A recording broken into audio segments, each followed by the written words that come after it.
বাচ্চারা বাড়িতে ফেরার পর, স্কুল থেকে ফেরার পর মাকে না দেখতে পেলে কিন্তু তাদের খুব মন খারাপ হয়ে যায়।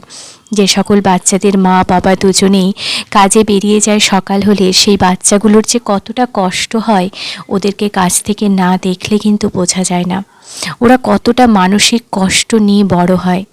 অনেক বাচ্চা তো অনেক খারাপ পথেও চলে যায় বাবা মা দুজন সময় না দিতে পারলে। যদি কোনো দিন বাসের জন্য দাঁড়িয়ে থাকতে আমার লেট হয়েছে, মানে বাস থেকে যখন স্কুল থেকে ও ফেরার পথে যদি বাসের জন্য যে কখন আসছে আমি বেটুসোনা সেই অপেক্ষায় যদি আমি দাঁড়িয়ে না থেকেছি, তাহলে এসে কিছুক্ষণ মুখ ভার করে বসে থাকে।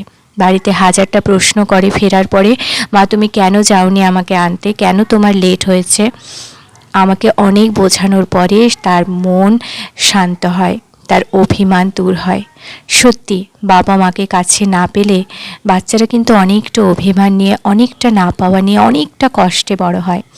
হ্যাঁ, দুজনেই রোজগার করে হয়তো টাকার অভাবটা আমরা পূর্ণ করে দিতে পারি, কিন্তু তার মানসিক শান্তি কিন্তু আমরা দিতে পারি না।